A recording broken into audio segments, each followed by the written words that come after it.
Hey guys, welcome back to the channel. This is a story about what if Deku had been a Nomu part 1. If you guys enjoy this what if and want to see part 2, comment down below and let me know before I start. Please do support for more awesome content and leave a like, and don't forget to subscribe to my channel and also share this video with your friends and check out the description in my playlist. The author of the story ZeAwesomeness from AO3. So let's start the video. How to kill a child. You don't. Chapter text. Waking up that morning had been like any other morning. He could hear the familiar tunes of K-pop blasting from the kitchen, although with how tiny their apartment was, it doubled as the living room. Toga clumsily but loudly sang along, per usual, and as normal as it was, it didn't get any less annoying than the first time around. Dabi turned and groaned into the only pillow he had. His eye caught onto the glaring red 6 a.m. displayed on his alarm clock. Why did Toga have to keep waking up so early? Or at least wake him up with her? Toga was usually a decent roommate, compared to him, but the early morning dances and songs was absolutely too much for him sometimes. He ultimately decided the best course of action was to obviously roll into a blanket burrito of sorts in a pathetic attempt to sleep longer. He was almost back asleep when, ring. Of course his phone would ring. He lazily sat up as he reached for the device. He eyed the screen name and to his surprise, "What's up, document," flashed up at him as the suddenly strange device continued to obnoxiously ring. Well, this was without a doubt weird. The doctor rarely called him, and especially so early in the morning. His calls typically came at night. Not only was it safer and provided less witnesses for whatever said doctor required, it was generally easier for Dabi, the living embodiment of burnt toast, to get places. Nonetheless, he was the second in command of the league, so it did kind of make some level of sense. Whenever Shigaraki was unavailable for whatever reason, his responsibilities almost always fell onto him. Still, it felt a little uncharacteristic as he answered and sleepily responded, "What's up, Doc?" The voice that greeted him on the end of the line was absolutely far too ecstatic this early in the morning. "Dabi, great news?" His brow. Whenever the doctor spoke like that, it meant he had gone full mad scientist mode on whatever he was tinkering with this time. Despite this, he took the bait. "Oh yeah. What's that?" He drawled as he slowly got off the bed and ruffled through one of his random clothes piles strewn about his room. He was just picking up a black shirt when, Project 𝗕𝗏 is finally finished. He abruptly stilted his movements, letting the shirt dangle between his fingers as he blinked, trying to process what the doctor just said. He mumbled in what could only be discerned as clear confusion. The doctor just chuckled but replied in a dismissive tone, "Yes, I already told you about it when I took some of your DNA a couple months ago. Today, though, that information isn't all too important." Dabi had honestly forgotten about that bizarre incident a few months back. The doctor had pulled him aside one night at the bar and explained as the second in command he needed his DNA for some top-secret project. Something about it being directly requested by the big bad old boss, which is why only the best specimens and most trusted individuals can be involved with such a world-altering project. Overall, what he understood was they needed someone's DNA, but once again Shigaraki was absent, so the task had begrudgingly befallen him. He'd offered some hair, saliva, skin, and another strange request he refused to detail. The one that had stuck out to him the most, though, was the doctor containing some of his flames in a strange-looking container he proudly proclaimed he created himself for this utmost important subject. Despite this, he had shrugged it off with little care, and he still planned to. The doctor was weird, always had been, that wasn't gonna change then or now. Besides, they were on the same side of a war. "Alright, what you need me to do, Doc?" He could practically hear the maniacal grin as the doctor spoke. "I'll enlighten you when you arrive. For now, meet one of my assistants at this location for 8 a.m. He nodded along wordlessly as he reviewed the text message sent with the appointed destination. "Gotcha, Doc." And like that, the doctor hung up as Dabi continued his usual morning routine. He had gotten himself dressed in some old clothes and groggily walked towards the shared bathroom. After sitting on the toilet for a half-hour scrolling through dumb memes on his phone, he begrudgingly washed his hands and went to the kitchen where Toga had set a plate of breakfast for him. He didn't understand why, or when she had started waking up so early in the morning, or why she disappeared so quickly either. Of all the lieutenants, Toga was among the lowest ranking of them, which meant she had a lot of free time on her hands. Honestly, she was only really needed for their stealth missions. So she had gone out and found other things to fill her time with. He just had no idea what those other responsibilities happened to be or where she was going or even what she was doing for that matter. He was a little concerned. He'd basically adopted Toga as his little sister, and he had seriously confronted her once on it. All he got out of that situation was a "don't worry, I've got it handled." He still had no idea what that meant. But that was Toga for you. He clumsily sat down and wolfed down the food before just sitting there for a while longer on his phone. He had time to kill before the meeting, so he figured for once he could get away with being lazy. By the time 7 a.m. rolled around, he was grabbing a coat and some beat-up sneakers, then making his way out the door. It roughly took an hour to get to the location, not because it was super far. Hell, if he'd just taken the train he could have been there in half the time, less if he rushed. However, being a highly recognizable S-rank villain, infamously known for his fire and burns, meant he wasn't the greatest at disguises. So instead he had deliberately ventured through the roughest areas or long winding back alleys. He still tried at some disguise, but most other people could do better than him. He had thrown on a beanie to hide his hair, a large dark gray sweater to cover the full body burns, and a face mask for the rest. He refused to take out his piercings though. They made him look cool. Sue him for being edgy. Besides, that was the best he was getting regardless, and if anyone saw the scars under his eyes that still managed to peek out from beneath his comically oversized sunglasses, they were smart enough to quickly divert either their attention or their path in general. A bonus being with the League brought him included the special fact nobody wanted to get on Dabi's bad side anymore. He eventually made it to a local pharmacy, and when he opened the door and a chime went off, an employee came to greet him as customary. "Hello, valued customer." She briefly cut herself off as she took in his appearance, a spark of recognition lighting her eyes. "Oh, you must be here for the doctor, right?" He could hear the tint of nervous energy to her once preppy voice. An undercover villain working in a fake pharmacy. Clever. He just nodded as the employee led him to a staff room and invited him inside. Once there, the employee clicked a button under the desk and a secret door opened to one of those classical horror movie staircases. You'd either have to be an adrenaline seeker or someone who works with criminal activity on the regular to not be chilled by it. The two villains were both as they descended those steps. As they reached the bottom, another steel door awaited them.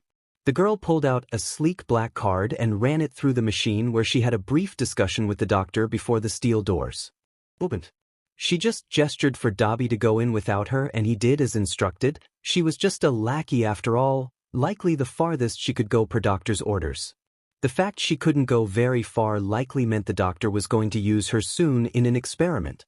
The next time they met would be with her as a Nomu rather than a human being. He didn't care enough to warn her. She chose this fate the moment she agreed to work with the League of Villains. He would know, seeing as he did the same, just in a much different position. As he stepped in, more steel doors opened. He guessed the doctor was now opening them manually from whatever setup he had in there. As he finally reached the main underground building, he found his suspicions confirmed. The doctor was standing at the end of the long corridor holding a remote and still grinning the same maniacal grin from the phone. "Thank you for actually coming on time, Dabi. I'm glad you understood how important this was." He actually hadn't. He'd only shown up because he was forced awake so early, and then because he was admittedly curious what the hell 𝗕𝗏 was. "Yeah, well, I ain't got nothing else to do today," he shrugged apathetically as the doctor led him through what looked like an underground warehouse. There were Nomu containers everywhere, and they all gave off a light blue glow as the creatures huddled inside them unconscious. It was like a maze as the doctor led him seamlessly through to another secret area, this one requiring an eye scan and fingerprint from specifically the doctor himself. When a series of clicks happened, the wall slid aside to reveal another steel door. He finally pulled out a key, making quick work of unlocking the heavy blockade. He found himself staring down another eerily dark staircase. "I've been keeping 𝗕𝗏 locked down here. I can't risk anyone getting in or out with such a volatile experiment in our hands." Dabi was honestly even more curious what needed to be so heavily secured now. After one more locked door, this one only requiring voice recognition, he found himself staring at an oddly pristine hallway. The entire thing was white and blindingly bright, which drastically clashed with the earlier gray-stained walls and dim lighting.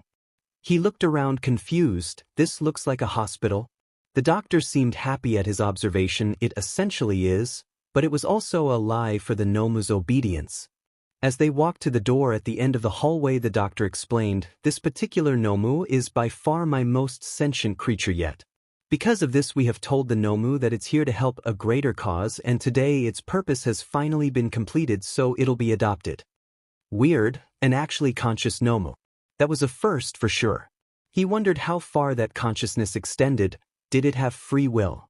Did it feel thoughts and feelings? Did it look different from the others? Most of them were completely brain dead, only achieving the bare minimum of functions, so this one had to be a special case, right? They eventually stopped outside the door, which he could tell from a glance alone was heavily soundproofed, but he turned to look at the smiling doctor. However, that was also a lie. The grin seemed more than manic now. It was something bordering insanity. As the doctor casually said, "The reason I brought you here today was so you can cremate this Nomu." Dabi didn't let a single emotion slip through his mask, but inside he was a little conflicted. Usually he didn't care. These things were in more pain than it was worth living and could barely think past said agony. He could honestly say any day that killing these creatures was the most merciful thing he ever did as a villain. However, this Nomu sounded like it was not only coherent, but very much alive. If that was the case, he wasn't sure if this was going to be as merciful as he'd initially hoped. It was likely going to be closer to a senseless slaughter than a mercy kill this time around, and that left a slightly bitter tinge to his mouth. He didn't tell the doctor any of this, of course. Instead, he obediently nodded like the dog he was for the League and said, "Sure, easy enough." The doctor smiled pleasantly and thanked him once again for going out of his way to do this, since Shigaraki couldn't decay the thing. As the door opened and Dabi walked in, he was not prepared in any capacity for what greeted him. It was a child's room. Dabi quietly took in his surroundings with a grossly tight feeling to his 𝗧𝗧 that he really didn't like. Toys littered the floor with a child's bed pushed into the corner of a white room. It was small but looked comfortable enough. Despite that, the room's current occupant ignored such a delicacy for the carpeted floor. She seemed transfixed on the walls. What were so interesting about those in comparison to the plethora of childish materials? Her pink hair had obviously grown too long and curly, now in desperate need of a haircut, and the deep purple bags underneath her eyes suggested many restless nights. The branded number beneath her left eye was expected but still seemed awfully out of place. But what truly caught his attention was the emotion in her eyes. The fact there was nothing. Her eyes seeming glassy and unmoving. He could tell she was seeing her surroundings, but she didn't seem like she was fully there either. Like she saw her environment but not enough to process it. She only briefly glanced at the duo before muttering out miserably, "You're here to take me away." If it hadn't sunk in before, it sunk in now that she was well and truly dying here. And he was her tasked executioner. Dabi stared at this girl for a moment longer, really taking in the fact that this is just a child. A life that hasn't yet grown or even had a chance to do anything. She had a lifetime ahead of her, and today he was expected to take that away. "Well, see, I can't kill her," he grimaced as it finally sunk in that he well and truly F up. He couldn't do this. This wasn't a Nomu, this was a child, and he wouldn't kill her. The doctor approached the girl, who didn't react in any way to his presence, as though he wasn't there or real. "Oh, I brought the friend I told you about. He's here to take you to the orphanage as promised. Are you ready?" The girl, "Oh," just looked at him and slowly dragged her frail body up. The movements were slow and nearly lifeless as she struggled to her feet. Dabi carefully grabbed her small hand to help her steady herself upwards. "Hey kid, you got any bags for the orphanage?" He asked because, hey, if he was gonna kidnap a girl, might as well make sure she had her favorite teddy bear or something, right? That's common courtesy. However, the girl just shook her head no. Dabi was going to ask why, but the doctor seemed to just smile and whisper, "Clever girl," as he gestured to begin leading the two out of the room. He held her hand as they were brought to another room in the hospitalized hallway. The doctor just pushed open the doors to this room. "Can you stand in there while I talk to Dabi really quickly?" The girl made no sign she had heard him, besides wordlessly walking into the room. Dabi stared after her, worried, but didn't let it show as he turned to the doctor. "I insulated this room specifically so you can cremate her here. It's all set up whenever you're ready." "𝗧𝗵𝗲 He had been hoping the doctor would just let him take the girl out back so he could book it. Of course it wasn't that easy though. Well, time to improvise. That won't work, Dabi gestured at the room, causing a confused look on the doctor's face. Why not? Dabi hesitated here. He had a good lie, one the doctor definitely couldn't have accounted for. However, it also required him to share some personal information that was way too close to home trauma. He considered just not telling the doctor why, but then he remembered that helpless little girl on the other side and the words tumbled out. I'm guessing you made that room insulated to keep heat trapped in so it'll be hotter, correct? That way she would be incinerated with no problems. The doctor nodded, but he looked even more confused as he protested. Yes, but that shouldn't be an issue, you have a fire quirk. He called it a safe assumption that your quirk wouldn't hurt you.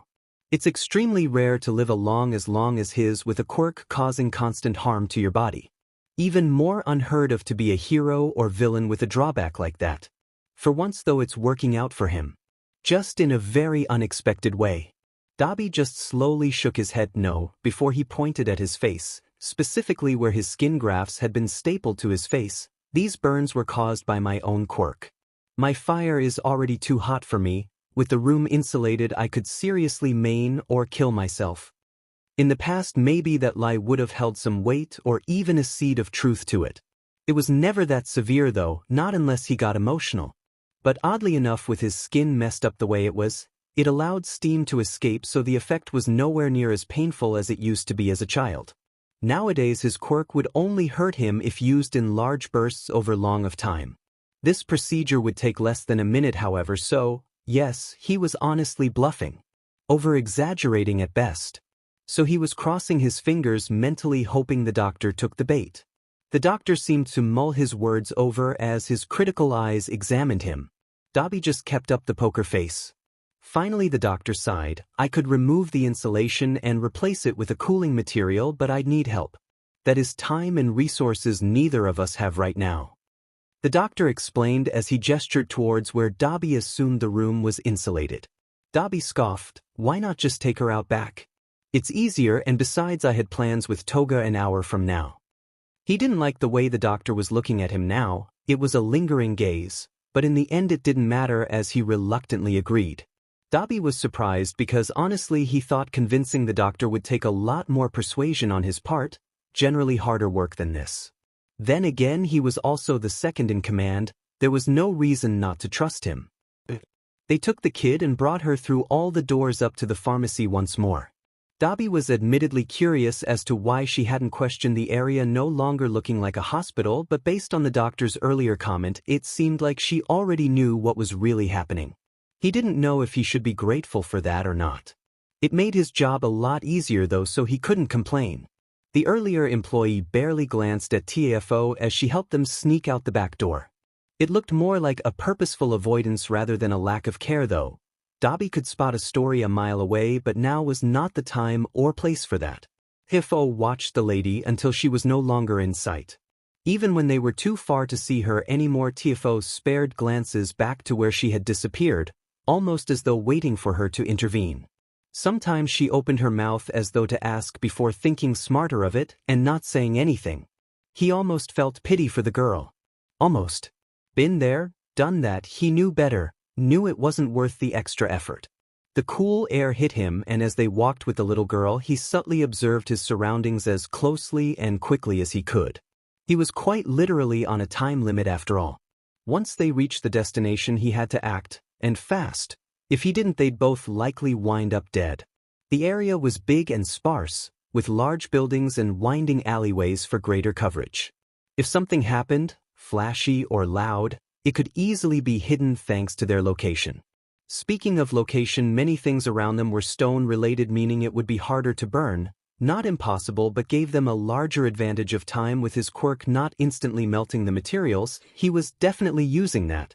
If he needed to kill someone though, he needed a substitute, and considering his quirk's nature there would be a lingering smell, so he couldn't just pick anything at random. Dr. Tsubasa would be too observant for that. He'd notice the lack of smell and the suspicious leftovers. There was no way he'd have enough time to find anything fleshy enough to do. An old stray cat was scrounging through the trash that day. Whatever deity was watching him had smiled because it was the perfect opportunity, in the best place and time. That cat would definitely fix the cremated scraps and smell issue. The doctor gestured towards the alley now. Dabi, are you ready? Dabi nodded his head as he lazily cracked his neck as though preparing for some sort of grand magic trick. 𝗕𝗏𝗄 had gone rigid and watched his every move with an air of finality yet wavering caution. He led her deeper into the alleyway, to a very specific spot deliberately, unbeknownst to all but him.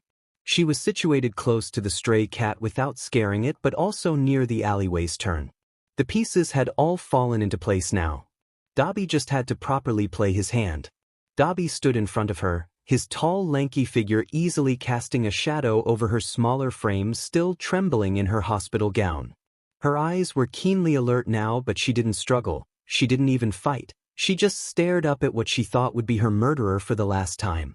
As Dabi's hand landed on her head she closed her eyes, like a whisper accepting death before it had the chance to even become a voice.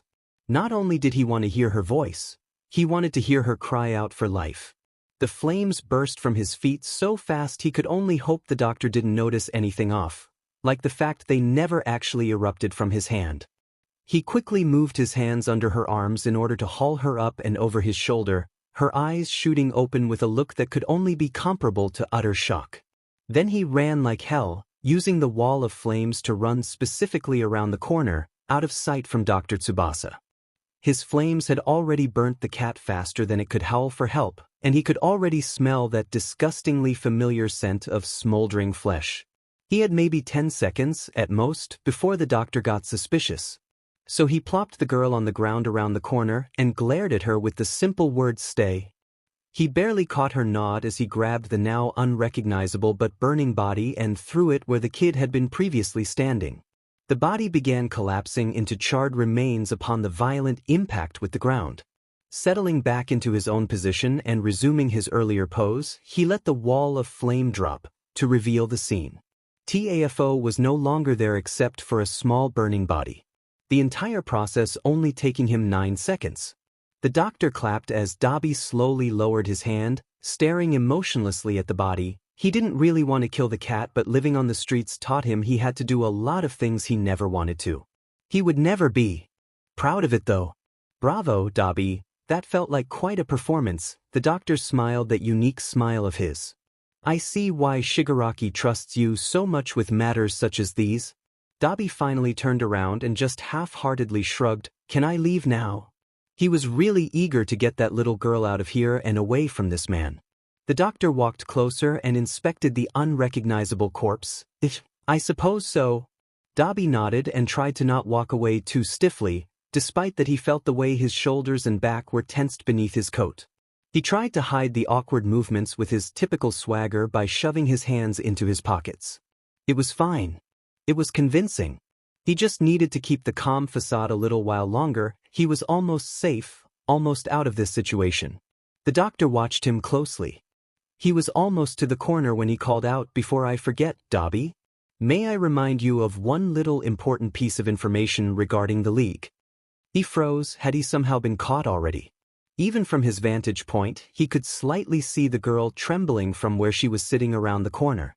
He didn't need to know her well to know she was mulling the same question.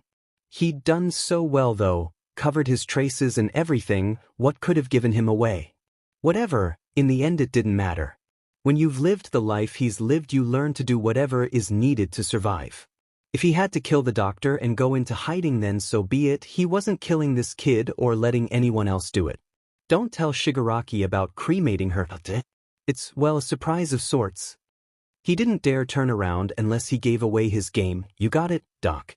Despite this he relaxed somewhat and lazily saluted the man as he left. He felt the doctor's gaze linger on him before he also left, faintly hearing the doors to the pharmacy close behind him as he left.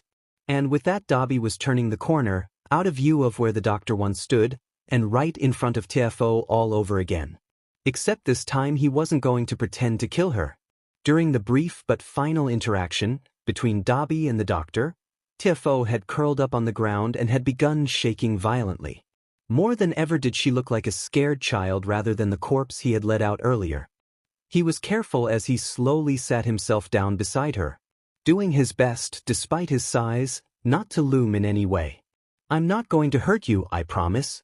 The girl uncurled a little bit from the ball she had tightened herself into during that silent panic attack. Still, with a stutter, she mumbled, "Promise?"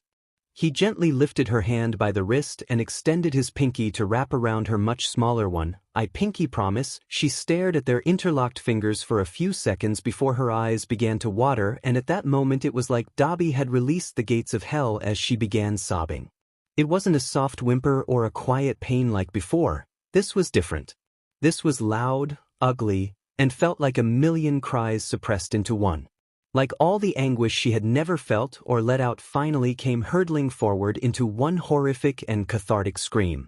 He stiffened in response. Someone in the pharmacy definitely heard that. So, in his panic-addled mind, he picked up the little girl as gently but quickly as he could. Her arms instantly shot up to wrap around his neck, and her little legs squeezed his torso as tightly as a child could whilst still wailing like a complete baby. And he broke into a dead sprint to get away from the area as fast as he could, not even caring he was approaching the nicer neighborhoods now, but more so caring that he get away from that place. As he ran past one of the public entrances, he heard a woman scream, "Kidnapper." It almost caused him to stop because where? Then he realized exactly how this entire scene looked to any normal outsider. A big man dressed to the tens in an all-dark fashion during broad daylight screamed sketchy already. Add on the fact he was carrying a small crying child, and he really fulfilled a stereotypical nearly cliché kidnapper role. Yeah, this looked bad for him, but he also couldn't exactly stop now.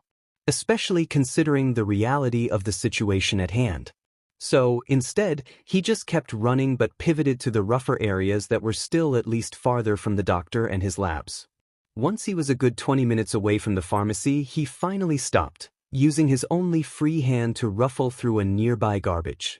Finding a dirty white sheet with far too much practice, then simply threw it over the kid's head. The thing likely had bed bugs and PSS stains, but seeing as this girl was top secret, he couldn't exactly go running around any longer letting random people see her. So, this would have to do for the here and now, but she was absolutely going to need a bath later. With a newly crafted disguise, Dabi was able to just calmly walk home. As they walked, her crying slowly reduced itself into sniveling. It wasn't until he was walking up the steps to his and Toga's run-down apartment complex that he had noticed how quiet it was. She had grown completely silent over their departure to his place. He wasn't even sure if she was awake anymore. If she was, he didn't want to wake her up, but his arms were starting to hurt from carrying her for so long. So when they were going up the stairs after entering from the back door exit, he lifted the sheet. Her eyes were indeed closed and breathing evened out from their earlier hiccuping spasms. He felt a little bad shaking her awake, but he couldn't just bring her in unconscious. Seeing her baby face scrunch up and groggily wake up to glare at him with piercing red eyes made him chuckle. It was eerily reminiscent to Shigaraki after he had stayed up all night playing Fortnite from the bar's lounge area. Whenever that happened, Dabi would, for fun of course, start playing the most egregious memes as loudly as he could before the man would try to disintegrate his phone. Or just himself for doing that. Only difference is he was fairly certain this little girl wouldn't try to decay him alive. She still grumbled as he set her down by the door though. "Okay, you'll be staying here, until he could find her biological family at least, but I live with a roommate." The girl just sleepily nodded along, and as Dabi went to open the door he seemed to pause. "Hey kid?" His uncertainty seemed to catch her attention. "I never caught your name," he asked curiously as he looked down at her now. She replied softly, "𝗕𝗏𝗏," which caused Dabi's stoic face to break ever so slightly into a furrow. "Well, that ain't a name, and I'm not gonna call you 𝗕𝗏𝗏 or kid forever," he hummed as he tapped a finger to his crispy burnt chin. "I'll call you kitten because I murdered a cat for you today." The newly appointed kitten looked vaguely disturbed. "What?" Dabi was opening the door and calling out, "Toga?" There was a bump and a thud and some clattering, which normally would have been worrying if he didn't have an abused and utterly terrified child standing beside him right now. "Can we talk?" Toga stumbled out into the hallway clumsily and sheepishly replied, "Aha, you didn't find anything under your bed, did you?" That gave Dabi some pause. "Are you hiding stuff under my bed?" Toga looked like a deer caught in the headlights as she blurted out, "Not if you didn't see anything." They stared at each for a second or two, and before Dabi could explain how ridiculous this entire situation was given who was standing right outside the door, 𝗏𝗏 began sniffing the air curiously. Oh, he forgot in his rush of panic that 𝗏𝗏's quirk gave her a keen sense of smell, similar to an animal, due to its BLD-related properties. There was no way she couldn't smell the dirt and flea-ridden kid beside him. Dabi, did you forget to take out the trash again? Oh, the trashy disguise worked both literally and better than planned it seems. He slowly shook his head. No, I actually have someone here, he stated calmly despite the way his guts were twisting with nerves. 𝗏𝗏's face lit up with a bright grin at the prospect of a new person. Oh my god, oh my god, oh my god. She squealed as she dived forward. Did you finally get a boyfriend? She was practically screaming as she shoved Dabi aside to greet what she had assumed to be a, quite literally, trashy boyfriend. Instead, she was introduced to a small girl covered in rubbish and eyes even redder than usual from her earlier crying fit. Any joy on 𝗏𝗏's face vanished in a heartbeat. She immediately kneeled down and made explicitly sure 𝗕𝗏𝗄 could see her hands were going to gently pet her head, the kid's eyes following every motion cautiously despite this all. Hey there, sweetheart, my name is 𝗏𝗏. What's your name? The girl nervously looked to Dabi for reassurance, but he was a man of few words and fewer actions. He merely shrugged. The kid blinked at the lack of response before turning her attention back to 𝗏𝗏 and softly replying, 𝗕𝗏𝗄. 𝗏𝗏 brows screwed together in a spiffed manner, not quite comprehending how anyone's name could be a strange set of acronyms. Do you want your name to be 𝗕𝗏𝗄? T stopped, almost shocked that 𝗏𝗏 had asked what she wanted, before she seemed to think on it and slowly shook her head. No, what can my name be? She stared in silent bafflement towards the older girl who was now put on the spot. Despite this, 𝗏𝗏 offered a bright smile. Well, you know what I think.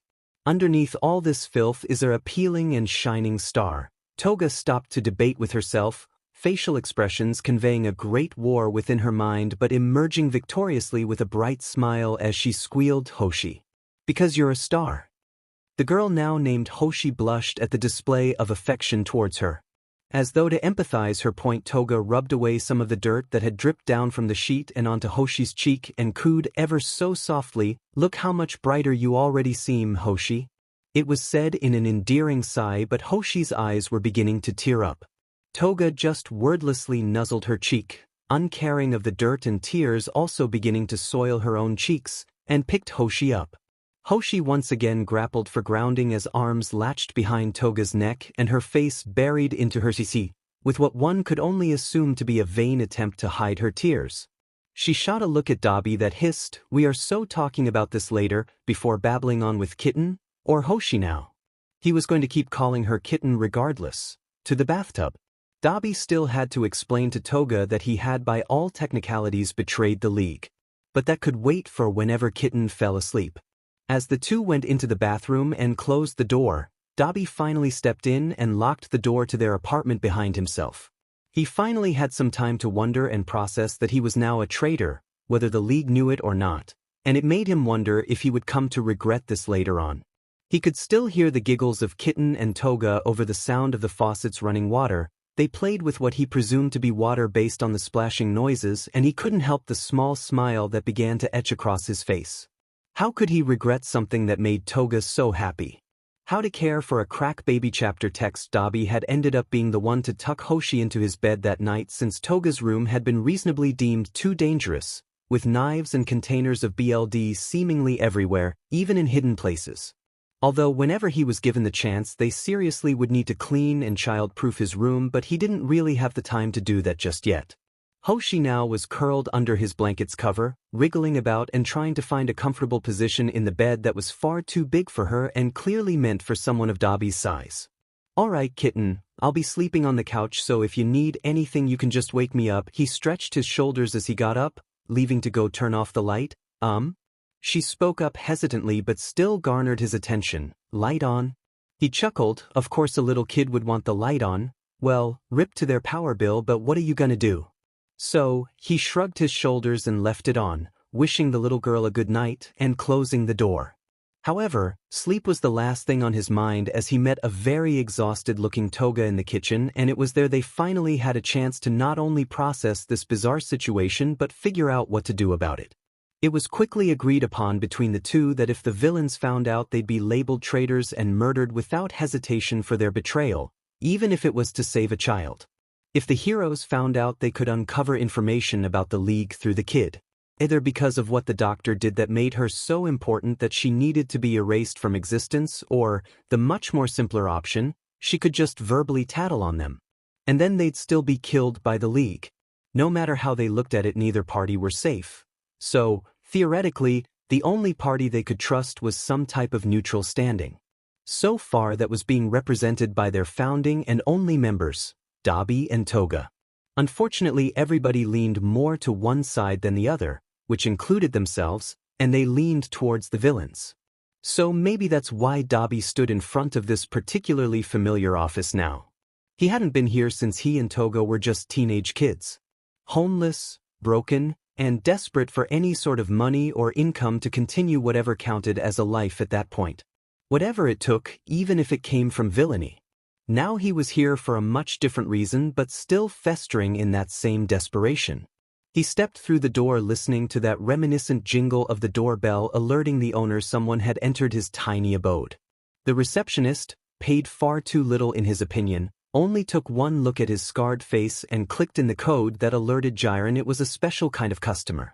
He got real lucky 𝗓𝗏 wasn't busy today. "Ah, Dabi. I haven't seen your face in a while," he grunted in acknowledgement as he followed the man. His hands in his pockets, mainly so 𝗓𝗏 wouldn't see how badly they were shaking as they clasped something very important in his sweaty palms. He was trusting Toga's observation of the man from when they'd met so long ago, hoping the trust she'd given him still stood true, and maybe that little theory they'd discussed once upon a time had some seed of truth to it. 𝗓𝗏's office was charmingly small, as to be expected when running an illegal business. "Usually they send me Shigaraki or Kurogyri for matters of the League," Dabi said as he looked at a point on the wall. "This ain't about the League today." 𝗓𝗏 seemed to stiffen before his friendly demeanor faded with a now much more prominently suspicious air. "Then what do you personally want, Dabi?" Let's hope he can play his cards right. He felt the strange calmness that always entered his veins when he found himself in these life or death situations, where he needed to do what he needed for the good of himself and others. He'd learned well from his mother as that ice-cold gaze made its way to 𝗓𝗏. "I don't know, what do you want, 𝗓𝗏?" 𝗓𝗏 smirked, a brow. "We're playing this game. I didn't take you for a man of words, Dabi, but I'll bite." 𝗓𝗏 leaned forward now in his seat, hands folded beneath his face as he answered a question with a question. "What do you think I want?" Dabi studied his face carefully, and his curiosity did seem to be genuinely intrigued. "I'm not sure yet, but I think," he faltered. No, he couldn't guess yet. He needed more than theories to keep him alive. "Why did you help me and Toga? You had no reason to, you didn't benefit in any way you would have known of at the time. Why risk it?" 𝗓𝗏's collected expression easily fell into one of surprise at the unexpected question. "Of course I would have helped you kids. Why is that even a question?" Dabi stared at him for a few moments, trying to decide for himself, but he thinks Toga was right. This guy was weak for kids. Let's say hypothetically I found a kid, and I want to help this kid, like you helped us. What would you think of that? Understanding flashed across 𝗓𝗏's face in a millisecond, but just as quickly returned to that earlier smirk, much more serene now with a brighter glimmer in his eye. "I'd ask why you waited to ask. What you need me to do to help." Dabi felt a small but real smile tug his lips, glad that he hadn't immediately been met with rejection, just yet. He'd got him hooked for now, but he may change his mind when he figures out how secret Hoshi actually is, especially to the League. This was the part he had to be really careful about, the part where either one of them could sink. Dabi nearly sang as he leaned against the wall. "If it were as simple as any help, I wouldn't be here. I'd love to say more, but I need to know." The smile dancing across Dabi's face dropped to reveal a much more serious look. "How far are you willing to go for a kid you haven't even met?" 𝗓𝗏 looked confused, but Dabi could see those gears turning, that this was something much more serious than he initially thought. and he could see 𝐸𝐸𝐻𝗀 understood that well by the thoughtful expression on his face. I think it's about time we dropped the subtleties, 𝗓𝗨 sighed, running his hands over his face in an exaggeration of an oncoming headache. Tell it to me straight, I won't rat you out to no heroes or villains, but if I help, how bad could this come back to bite me? Dabi grimaced, yet he knew this was reaching the deal breaker he'd been originally worried for. If the League finds out, they'll probably kill you, Dabi tells him as bluntly as he can. 𝗓𝗨 at least deserved his honesty after all he'd done for him. He wouldn't cheat the man who saved him like that. 𝗓𝗨's face dropped as he gawked at Dabi. Did you betray the League?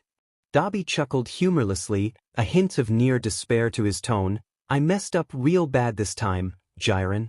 He wasn't sure when his hands had left his pockets, but they now anxiously wrung themselves together. I couldn't let them kill her, and his voice wobbled before it fell into a slight whimper, I couldn't just abandon her either. 𝗓𝗨's face filled with empathy. Trust me, kid, I know what that feels like. He leaned back in his chair, just staring at the ceiling for a few moments, seemingly seeing something that wasn't there but a memory far away now. When I had Mežutado, I really didn't know what to do. I was young and stupid and I made mistakes. But I'll never regret having him. Finally he pulled himself back together to face Dabi with a soft smile. I'm only sticking my neck out for ya this one last time, alright. After this, no more favors. He nodded before bowing in gratitude. Thank you, I owe you more than I can pay back. 𝗓𝗨 just laughs and waves off Dabi's concerns. Whatcha need me to do anyways? Dabi stood up, reaching into his pocket a final time, and pulled out the vial of Hoshi's blood toga had carefully extracted from her during her sleep. He hesitated for a moment, but he knew this was truthfully the only way they'd find Hoshi's real parents, or any family for that matter, without risking everyone's lives. I'm trying to figure out who her parents are, but I can't run it through with an official doctor for, well, you know. He shrugged and averted his eyes. Reasons. 𝗓𝗨 nodded and winked. Don't worry, I understand exactly what you mean. He chuckled and carefully took the vial of blood, seeming to look the liquid over curiously. I should warn you, I can only compare the results with those we have in the system. Ya okay with that? Dabi nodded eagerly. Even if this was a dead end, it considerably narrowed the search for him, and in times like these any help was appreciated. Still, he prodded to get a better sense of the results. So, if we can't find anyone related, what does that mean? 𝗓𝗨 pulled out an envelope and slipped the vial inside. Well, we don't have heroes or upper-class citizens in the system, too snobby and well-protected, you know. 𝗓𝗨 chuckled at his own dark humor, and Dabi couldn't help but agree with it. Their system really was a f up mess sometimes. I gotcha. He felt both relieved and worried. What if Hoshi's parents didn't show up in the results? 𝗓𝗨 seemed to notice his distress though and quickly reassured him. Look, I doubt this kid's parents are in the 1%, alright. 𝗓𝗨 opened a drawer and ruffled through some documents, being careful to hide the newest envelope between folds and cracks. If I know the League, and I do, she woulda already been auctioned off or sold for ransom if she was from some important schmuck family. He closed the drawer and brought his attention back to Dabi. So, try not to worry. Dabi mutedly nodded, mumbling a quiet thanks, and made for the door. However, as he was about to leave, 𝗓𝗨 caught his attention once more. Oh yeah, tell the kid I say hi. He gruffed, but the sentiment still reached him all the same, and Dabi couldn't help the small smile, somewhat touched by the care the older man clearly displayed for a stranger. He knew he liked 𝗓𝗨 for a reason, and these little moments solidified to him that 𝗓𝗨 really was a good person regardless of what heroes may call him. Yeah, I will. He closed the door behind him, more than happy to finally be done and over with that entirely stressful interaction, despite yielding positive results. Walking back down the steps and through the front doors, he bid farewell to the receptionist who didn't even look at him from where her feet rested on the countertop as she filed her nails. Whatever, he cared about her just as much as she cared about him. Which was absolutely zero. The walk back home was as tedious as ever. Despite leaving in the middle of the night, he still found it difficult to evade attention. Weaving between alleys and narrow streets, and he had to duck behind more than one trash can to avoid catching the attention of some random hero, sometimes even hero wannabes, strolling by on their usual patrols. Heroes were annoying with their totally unwarranted vigilance. All he wanted was to get home and catch 𝗬𝗵𝗲 𝗔𝗂𝐻. However, when Dabi had arrived back home, instead of crashing on the couch like he'd originally intended, 𝗕𝗏𝗂𝗏 eagerly pulled him aside, excitedly telling him about a website she'd found filled with listings of all the missing persons from any date in time within the entirety of the 𝗵𝗧𝗵𝗲. It was very official looking, and Dabi vaguely wondered how she found something like this. They searched for hours, but nothing came of it, possibly because there was just so many people that faces began to seamlessly blur together. Still, 𝗕𝗏𝗂𝐻 held out hope they'd find something of Hosi, and Dabi indulged her fantasies. But he doubted they'd find anything, wherever or whoever her parents were. He couldn't help but bitterly wonder if they actually cared. After all, they'd already been housing Hosi for a week, and he'd seen nothing on the streets when it came to missing posters. He'd at the very least try to eavesdrop more around their base of operations to see if any information of Hosi might slip from 𝗬𝗁𝗢𝗎 or the big mysterious boss from the screen. In the meantime, they couldn't exactly pass her off to any babysitters. Not only was it unsafe for all parties involved, considering that her quirk still remained a mystery, but it also risked the League, their chosen family. Even if the doctor had done horrible things to a child the rest of the League hadn't. Probably. He really hoped they didn't know and hadn't willfully gone along. It had kept him up at night, and lately he'd been a little more irritated at everyone in the League. Luckily, they didn't act any different around him, so it seemed unlikely they knew anything about 𝗕𝗏𝗧𝗏. Which was both a blessing and a curse, as it meant nobody could help them take care of Hosi. She had to remain a secret, for everyone's safety. However, they were both still members of the League, and thus neither actually had time to raise a child or even just be there for one. Which is what led them to their current predicament. Hosi sat on the floor with a good old-fashioned can of ravioli, a can opener, a microwave, and a bowl directly placed in front of her.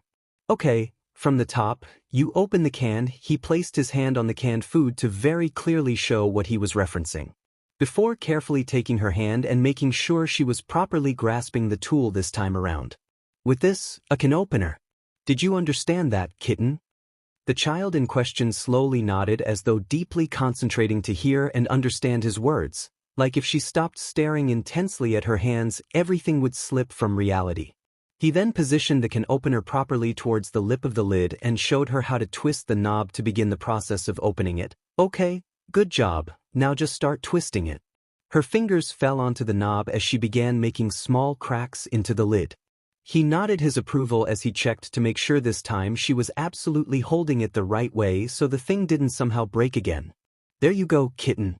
Now you. Before he could finish his explanation, the can began shaking. It was slight at first, but soon grew in a strange intensity. Both Dabi and Hosi just stared as the can rattled in her hand. Is the can begging me to spare its life? She whispered with utter awe and some hints of morbid curiosity. Dabi just slowly shook his head.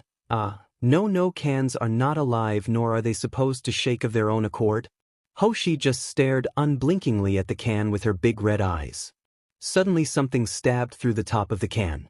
It was long and black and surprisingly hairy, kind of like a spider leg. Oh, that was indeed a very large and aggressive spider. Fully similar to, yep, that was a real but tarantula. Dabi's face fell into an expression of pale horror with this realization. Was Hoshi's quirk spiders? That would be terrifying. Either way, he was not sticking around long enough to find out. He rushed to grab Hosi, but by the time he was lifting her off the ground, the giant spider with seemingly superhuman strength had broken out. It was dripping in meat sauce that somewhat looked like BLD upon closer inspection. But the sight was downright terrifying in all its well-earned glory. He was turning on his heel as fast as he could, ready to scream at 𝗕𝗏𝗂𝐻 to get the hell out so he could burn their house down. They were villains, but they had standards, and spiders were too much. Then the tarantula leaped onto his face.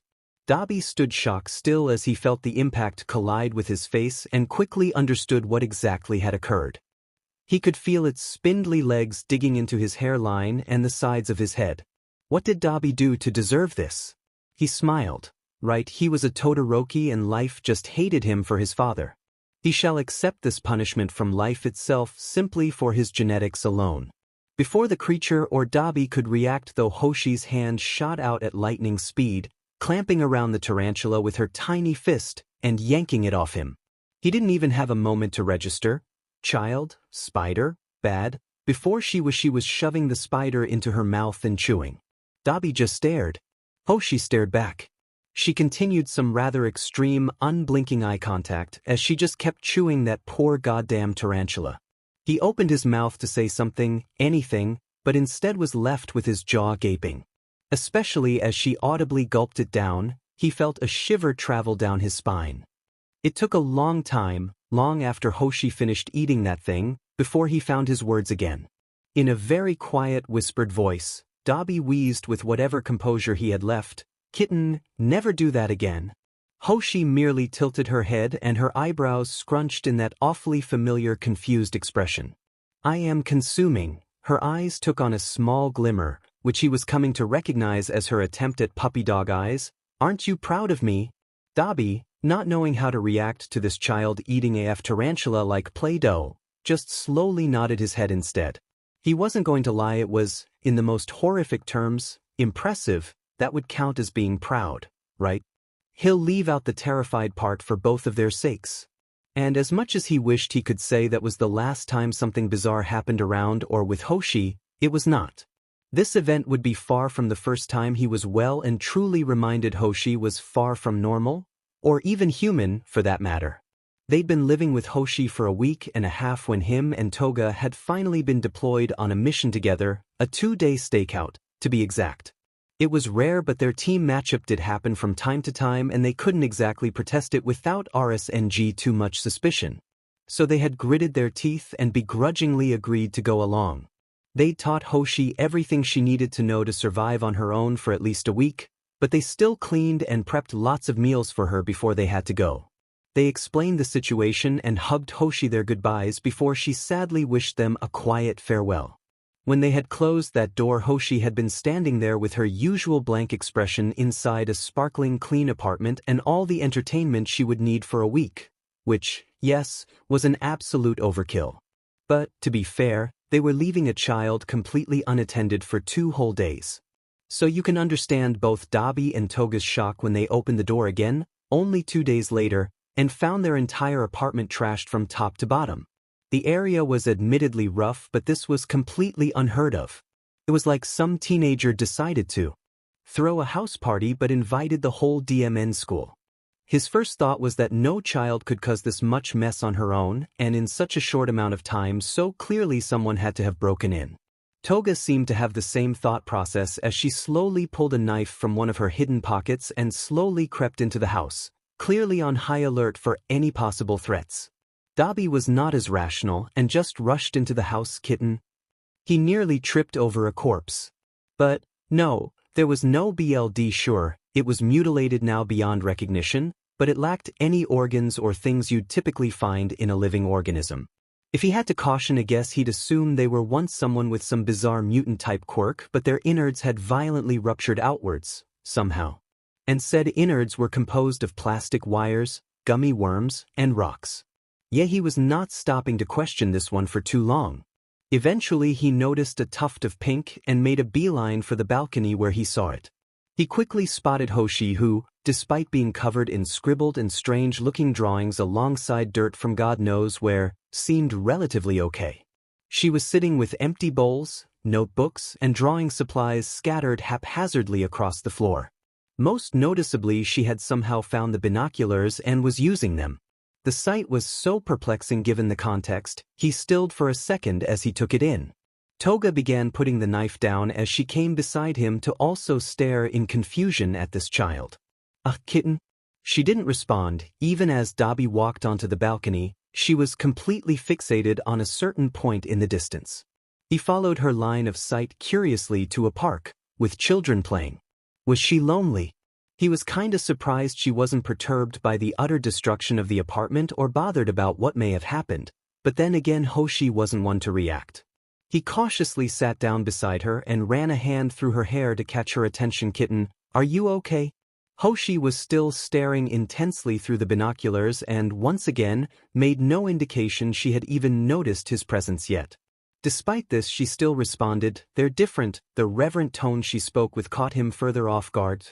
Finally she began setting the binoculars down, but her wide eyes still were so heavily fixated onto that park. Those kids are different from me. He was officially confused on this entire situation. Luckily 𝗏𝗏 sat on Hoshi's other side with an intrigued look. Oh, do you like their BLD, Hoshi? The tone was playful, but Dabi could see the hidden edge of a silent question. Do you like BLD because of your quirk? It worried him even more when Hoshi eagerly nodded. I like their, well, everything. I like the way their bodies work, the way they breathe. No one ever stays still. They're always moving, changing. Did you know that? It was the first time either had seen Hoshi say more than a sentence, and the way she feverishly rambled on with a crazed look in her eyes was worrying, to say the least. Especially as her face filled with a flush, and she held a smile so eerily reminiscent of someone he knew but could not place a name to. But her wheezing chuckle echoed in his ears like déjà vu. They're so very human. Both Dabi and 𝗏𝗏 felt themselves shift uncomfortably as she uttered those words, but shared a look nonetheless. 𝗏𝗏 was the first to move after the initial stillness settled, softly chiding Hoshi on getting so dirty and helping her up towards the bathroom to get clean, leaving Dabi alone to clean this entire mess left behind. But he didn't move to clean. Instead her drawings caught his eye. Gingerly, as if to not disturb some evil presence lurking in the room, he picked up her notebook and scanned the first page. He saw a childish drawing of her with what he could only guess by the comically drawn goggles. Or were those glasses? Well, either way, paired with that unmistakable lab coat, it had to be Dr. Tsubasa. But there was someone else in the room. She looked familiar. He'd seen her somewhere. He just couldn't for the life of him figure out where. In the drawing a woman stood beside Hoshi, looking rather tall and absurdly proud of herself, standing in that sickening way every hero would pose for the paparazzi. She had black hair, loosely tied up in some weird bun with a slick to it, and she seemed to be wearing a hero outfit. It was strong to tell. After all, it was just scribbles of black over a stick figure, but he felt it safe to assume a hero with the cape. Hell, for all he knows, though, it could have been a normal outfit, but the hastily drawn blotches over her hands and feet also gave him the impression of gloves or boots. He felt a shudder run through his back, but he couldn't place his finger on why, and the question bothered him enough. He finally relinquished the piece of paper, letting it flutter back to the ground. He made quick work of picking up the trash, throwing it all in a couple trash bags, and hauling them out back of their apartment complex. The real 𝗧𝗏𝗔𝗏 came when he needed to actually scrub the floors.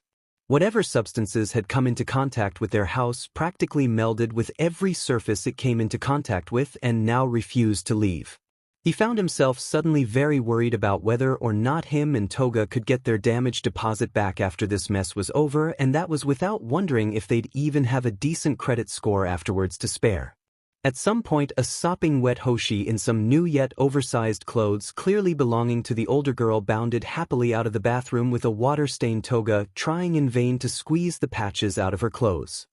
He was just finishing with scrubbing out the last of the mysterious purple liquid from in between the wooden floorboards cracks when Hoshi piped up, "Nana." She was looking around in a rather confused fashion now, looking underneath furniture and around the cleared floor. Was that the hero in her drawing? "If you're looking for your drawings, kitten, I put them on the kitchen counter." She quickly ran over, protectively grabbing said papers, and Dabi couldn't help but feel curious given this strange response. "Who's Nana?" he asked, sitting up from where he'd kneeled over the stain. Hoshi idly traced her drawing with a finger. "She's my friend. She's here right now, but she usually stays beside me. I don't think she likes you." There was no one beside Hoshi, though. He hoped she wasn't suffering from some mental break due to her time with the doctor, but it was unlikely. Imaginary friends made sense and were a completely common, if not normal, thing for kids around Hoshi's age. "Well, tell Nana I don't bite or whatever." Hoshi just giggled and whispered the phrase over to her empty side with a hand covering the side of her mouth. She waited as if hearing a response and giggled again to whatever joke she may have heard. What a weird little kid. The rest of the evening passed in a much more relaxed atmosphere from there on. After Dabi finished cleaning the apartment, with 𝗏𝗏 thankfully pitching in to help at the last moment, they decided that was more than enough stress for the day, and so they all opted to sit on the couch and watch some good old-fashioned kids' cartoons. At some point Toga asked Dabi to get them all popcorn, and he did, but by the time he got back both Toga and Hoshi had fallen asleep. With a somewhat defeated sigh he carefully picked up Hoshi, being mindful to not bump her around too much lest she wake up. It was quick and easy to get to his room without stirring the girl in his arms. But he didn't have much of a way to open the door, so after a few fumbling attempts to bump it open with his hip, he finally and defeatedly accepted leaning down ever so slightly in order to open the door with a single finger, and that proved to be quite a bit more successful. Finally, the door was cracked ajar, enough for him to actually bump the thing open with his hip.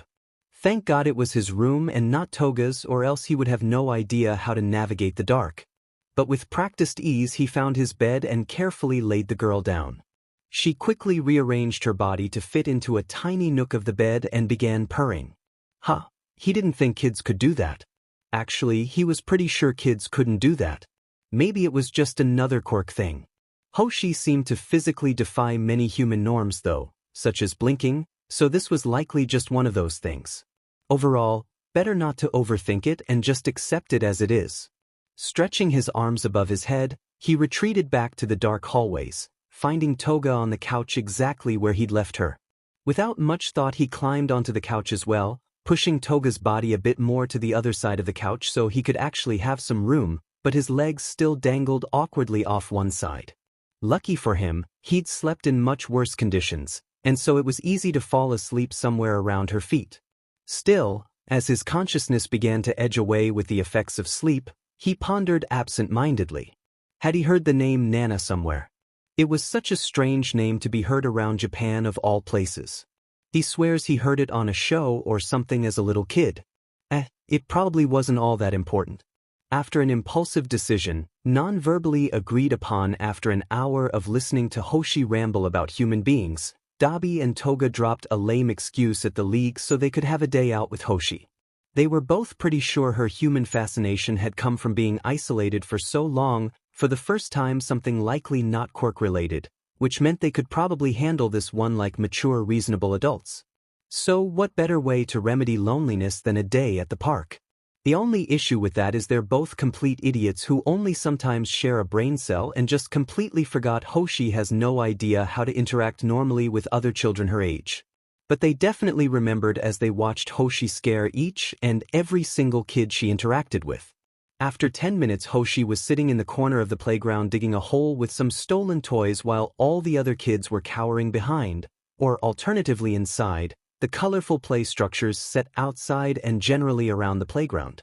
Sometimes one dumb kid or another would lean out of their hiding spot to scream things like demon or monster at Hoshi, and Dabi had to talk Toga down from murdering every single one of those children because they had probably learnt it from their parents, thereby not knowing any better, but otherwise Hoshi seemed very weirdly unaffected. She would just stare at the kid, not intentionally menacingly, but rather very curiously. Overall it was a strangely ominous experience for them all. Sometimes tilting her head, but tightening so far he was both worried and morbidly curious how she hadn't broken her neck yet. Did she have a subtle owl quirk mutation, or did kids just have flexible necks? They had also learned when Hoshi was observing she didn't blink, which creeped out all the other kids, even more on top of the other 2 points. To be honest, he was beginning to wonder if she needed eye drops or if it was some sort of medical condition. Maybe both. Dabi wanted to step in, but he was worried if he did the nearby parents would recognize him as an S-class villain. His disguise was crappy enough. He was mildly surprised he hadn't been caught yet as it was. So hey, might as well not draw any further attention to it, right? He looked at Toga, who sighed, and after a hushed conversation and some slight bribery with his own BLD on the line, she finally conceded into addressing the issue alone. And so Toga, with a flourish she didn't possess but feigned, walked over to Hoshi. Dabi proceeded to watch in mild amusement as all hell broke loose on that singular playground alone the moment he had decidedly sacrificed Toga to deal with the situation. First it started with Toga crouching down to speak with Hoshi in her ever-gentle tones. Then a mother whose son was crying because of Hoshi's supposedly scary eyes angrily approached Toga to scream at her for her unruly child. That was around the time Toga had been through enough CRP and just corrected the Karen that, No, this is actually his kid, while jabbing a finger back at Dabi, who gave a lazy wave. His disguise was ruined the moment anyone paid deliberate attention to him, so he didn't bother trying to hide the distinctive purple scarring on his hand that peeked through his coat ever so slightly as he waved at her. The lady paled by several shades, and that was a sight he was going to both savor and cherish for years to come. Serves her right. A pro hero was on the scene in less than 5 minutes. The kids screamed from either excitement or fear as the hero attacked Dabi. Fire was engulfing and burning the RBB obstacles. Parents were grabbing their children and running for their lives. He even faintly heard in the distance, "Oh God, save the children." With the heroes distracted prioritizing the lives of children thanks to one very frightened mother's screams, Dabi and 𝗏𝗏 managed a hasty retreat. The routine was muscle memory to them now, with how many escapes they had done for the League at this point. The two had luckily made it a safe distance away, crouching in an alleyway, huffing out of breath. Then 𝗏𝗏 began laughing, and Dabi couldn't help but join her with his own chuckles. Between gasps of laughter, 𝗏𝗏 snorted, "Did you see that lady's face when I pointed at you?" Dabi couldn't help the strangled chuckles. "You should have seen everyone else's faces when they realized the same thing as her." 𝗏𝗏 straightened up, albeit still giggling, and yelled out, "We defeated the Karens. Fear us, Walmart." Dabi was finally catching his breath from their howling fits of laughter when he suddenly stiffened, his face falling into a look of disbelief, complete with his eyes widening comically. "𝗏𝗏." She seemed to sense the suddenly serious energy as her silly demeanor fell away with narrowed eyes and quicker hands. She had a knife in seconds. "Did somebody follow us?" Dabi wordlessly shook his head no, before turning to look at 𝗏𝗏. "Did you, by any chance, grab Hosi when we ran?" 𝗏𝗏's face became blank as she slowly lowered the knife. She stared at Dabi, then the empty spot beside him, then back at Dabi, then only once more to the completely vacant space, and oops. That day, Hawks had been one of the first few heroes on the scene of the labeled playground incident. He had been flying his usual patrol when he heard the horrified scream of, "Oh God, save the children." Hawks has always admittedly had a weak spot for children and immediately deterred from his usual designated flight path upon those words. However, his motivation for staying until the sun was setting was the Blue Flames firefighters were still currently trying to regain some control. He really doubted they would be able to do much besides barely containing them though.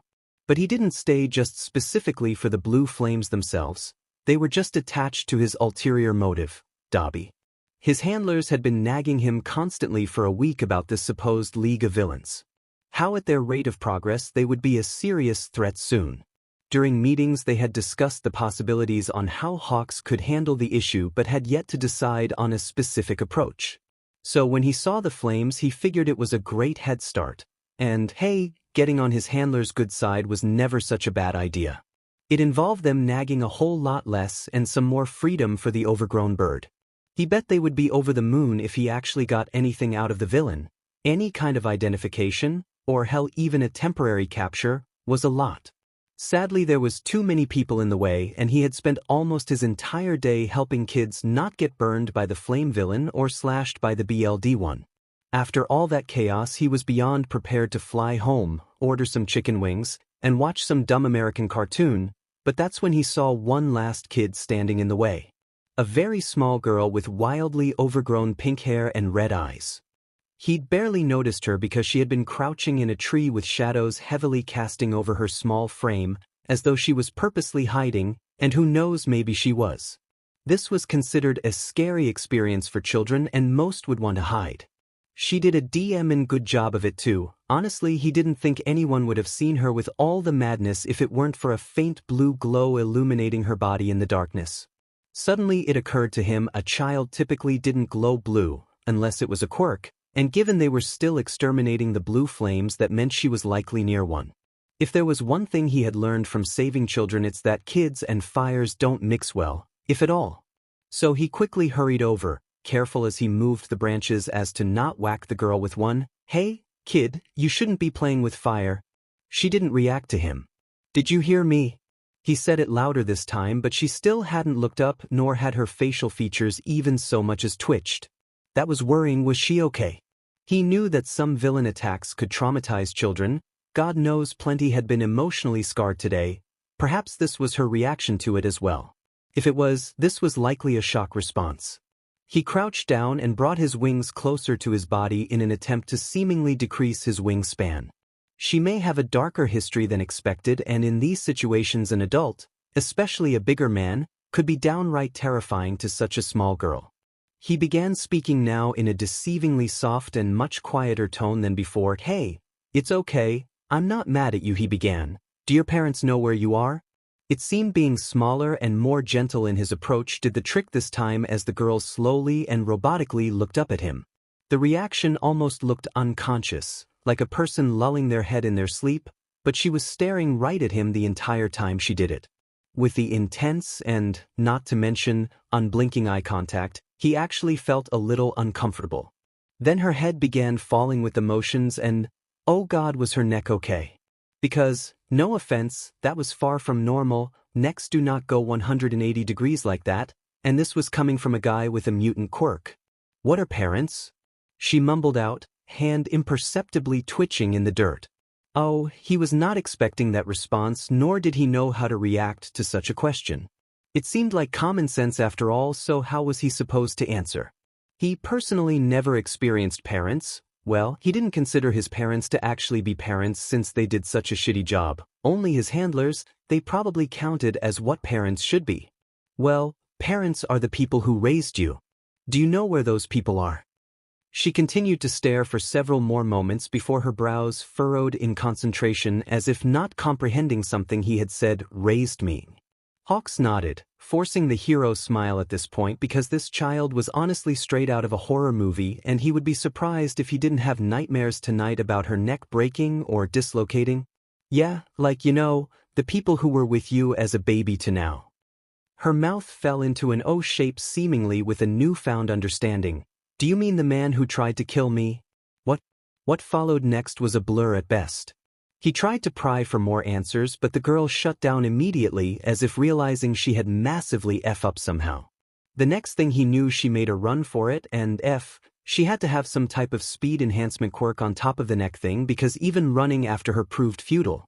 They darted through alleys until eventually Hawks had enough. Using his wings, he pushed himself into the air and finally caught up to the little girl, hooking his hands under her armpits, and surprisingly, instead of fighting back, she just went completely and utterly limp in his hold. He stumbled but luckily kept his grip on her suddenly weightless form. Every hair on his body stood on end as a terrible feeling settled in his gut. She just had such a blank and vacant look, he almost worried she died, but there was something festering beneath that seemingly empty gaze. Her breathing grew erratic, her form began trembling, and she kept repeating, "I don't want him to find me, I don't want him to find me." So, against all of his better judgment and rationale, he brought her back to his house. The girl, Hosi, now sat in front of him, panic attack long subdued. He was just staring and she was staring back. At this point it was really more of a staring contest because neither of them had blinked yet. In reality though, Hawks was having an internal breakdown because he had technically kidnapped this child. It was in a blind panic, but he still hadn't taken her into the appropriate authorities. And for some reason he just still wasn't. He didn't know why, but every instinct in his body screamed at him to hide her in a ball of blankets. He hadn't meant to kidnap her, of course. He just reacted before he could think. Which is why they were now in his apartment and why he was cooking an American-style breakfast despite the fact it was already dinner time. To be fair, if you were also a giant anthropomorphic hawk controlled by a government of stereotypical nerds and fanboys alike, you'd lose track of your life too. "Alright kid. I got a lot of questions and I'm expecting a lot of answers." Hoshi's brows scrunched further together as she furiously scratched at a spot on the counter. Was name not enough? His movements stilted. "Look here." Hosi turned to look at him, taking the expression quite literally. He ignored that though to instead stare at Hosi with as serious of an expression as he could possibly muster in this moment. "You literally can't just tell me your father tried to murder you and then not offer any context or information besides a name." "But I just did," Hosi cleverly pointed out. Hawks squinted his eyes, which easily led to another very one-sided contest again because he was beginning to figure out Hosi just didn't blink in general. That was one hell of a weird child. He'd chalk up her need not to blink to a quirk side effect, along with her weird neck trick. Are eggs supposed to smell funny? Was that a jab at him being a bird? He opened his mouth to argue with her when he realized she was likely referencing his burning eggs. Right, yes, he was cooking before this distraction of a child made herself known. She was right though. They do smell funny when they're burning. He whipped around and salvaged what he could of the burnt eggs onto their now finished plates of food. With a flourish that took years of repetitive practice, he laid out the table and prepped their breakfast dinner. He helped Hoshi sit properly at the table before sitting himself directly across from her. He took a bite of his burnt eggs with a very pointed look. Now speak, child. Hoshi wrinkled her nose as she gave him a disgusted look. You're a cannibal. 𝗕𝗏𝗄 flipped the table right then and there. Instead, he calmly put his fork down. Took a deep breath as he learned to do long ago in the commission when he got too riled up. Slowly he released all that tension into one very drawn-out sigh. Just like a proper adult should. Hoshi, we've been over this 5 times now. I am not a bird. They shared another staring contest for a few seconds once more. However, this time Hawks did not kneel. Hoshi's eyes crinkled into a smile that resembled more of a creepy wrangled cat than an actual child. It only got worse as she began snorting deliriously with giggles, saliva spitting and beginning to dribble, until it finally dissolved into full-blown cackling that sounded and looked like an evil witch's. She hunched over the table, face as pink as her hair, nearly falling over before Hawks reached across to help her sit upright. She looked even freakier when she was happy, and maybe that's why it was so perplexing when Hawks started laughing with her. He wasn't sure when he started laughing. He only really noticed when he was wheezing his own fit of hysterics beside her. Maybe that was the moment he should have realized he'd become smitten with this child and unconsciously adopted her. At that moment he hadn't realized that though. Instead he had shrugged it off. What could he say? Laughter was contagious. Besides, he'd been with this kid for roughly 6 hours, and this is the first time he'd seen her wear anything but that hauntingly blank face. When the two had finally gotten their bearings, Hoshi had accepted his food, taking hesitant but definitive bites of the eggs as well. I like you, Mr. Birdman. He didn't bother correcting her, this time. Instead he waited for her to say more. Unsurprisingly, that seemed to be the end of whatever she wanted to say. So, do you like me enough to tell me what's going on yet? Hoshi stilted in her movements once more, a frustrated noise escaping her mouth as she grumbled around the eggs. She had said something, but he wasn't sure what anymore. What was that, kid? Hoshi stared at him for seconds, far too long, before she looked down and mumbled, I can't? Well, that was the most he'd gotten out of her, so might as well keep prying. Perhaps he could prove to be more annoying than her. And why can't you? For a second he saw an emotion flicker across her face, as indistinguishable as it was. Well, it was something. He just couldn't name what it had been. Hoshi put down her fork down, half-eaten eggs now discarded, as she got off her seat.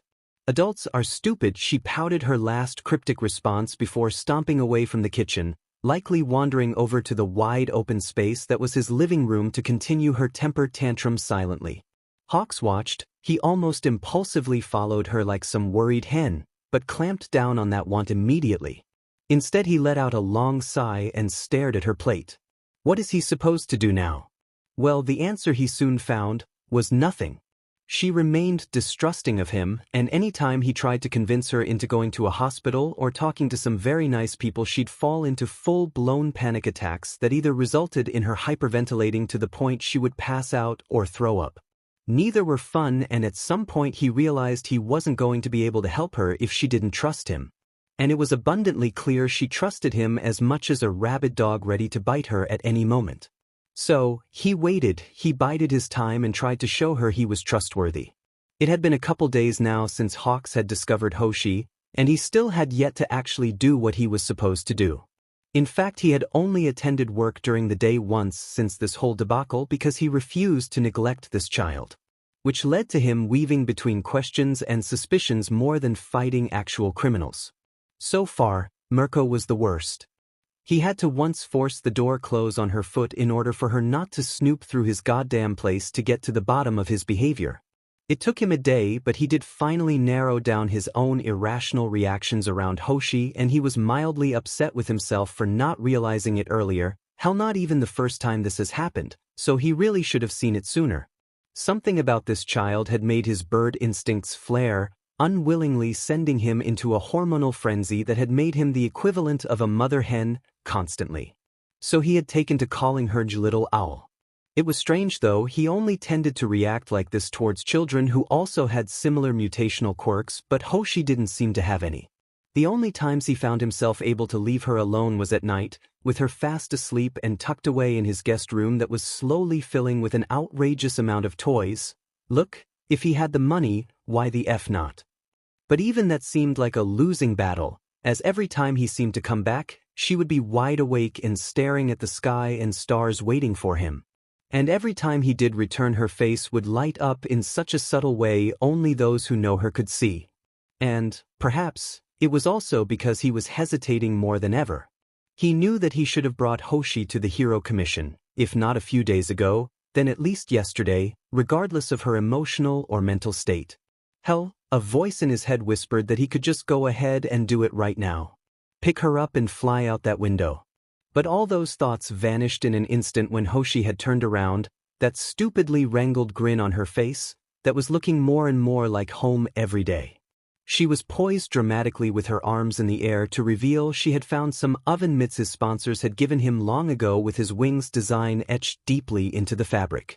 Now, Hoshi adorned them in all their glory. He had a suspicion for what she was doing, but for now he let her run around his apartment, having fun like a child should. He could begrudgingly admit he had grown attached to the stupid kid. She wasn't even a cute kid though, as he quickly realized she was absolutely feral. It was as though nobody taught her anything. So, of course, he had to. And here she was holding an egg out to him. She waved the said thing in his face with all the energy of a typical child, which was impressive for Hoshi considering her difficulty to express anything besides monotony. He a brow and stared at the once refrigerated egg. You got there, little owl. Hoshi blankly but quickly stated back towards him. He took the egg and gave Hoshi a look. They'd already had a talk about this. Words, little owl, use them. She stuck her tongue out immediately at the reprimand, and Hawks just laughed rather humorlessly at her attempt to avoid his 𝗬𝗲𝗏. But he didn't kneel at her nicknames before, and so he wouldn't this time either. Instead he waited patiently, her face blanked as she realized he was expecting a response from her. Her face furrowed contemplatively in a slight effort, before she finally leaned into his ear, hand close to her mouth as she whispered like it was a big secret, I held the egg, Mr. Bird. He looked at the egg, then at Hoshi, then again at the perfectly normal egg. Oh, now he understood. She hadn't messed it up. She was very strangely clumsy, but she seemed to do better at holding things with things that provided a firmer grip, like gloves. He smiled warmly. So you did. That is certainly an improvement. He reached a hand out and ruffled her hair. Maybe we should buy you proper gloves so you can do stuff like this more often. Hoshi's face lit up in the slightest of fractions, a smile cracking the blank mask, as she nodded along to his words. Well, he hadn't needed more convincing than that. Come sit beside me and we'll order you some gloves, little owl. Hoshi was quicker this time to follow along, not struggling at all to hop up on the rather large sofa and curiously peer at his phone screen that was now open to Amazon. They spent the next hour like that, debating which glove was better before they had soon descended into a squabble on the supremacy of eggs and more. Look, I'm just saying, eggs can taste really good. Hoshi stared at him with a look that could only be akin to horror. First it's the eggs, then it's me. Hawks groaned tiredly, hand running down his face. Little owl, for the last time, I'm not a cannibal. She squinted her eyes with an edge to her features as she spoke. That's what they all say. He guffawed as he pointed at her now accusingly, horror edging his own voice. Are you calling me 𝗧𝗏? She smirked as she leaned back, as though already having won the argument. And popping the M in hurt, maybe? He huffed and decided to ignore her to look at Endeavor's latest merchandise. Hoshi leaned her head over and squinted blearily at the picture of the hero. Who's that?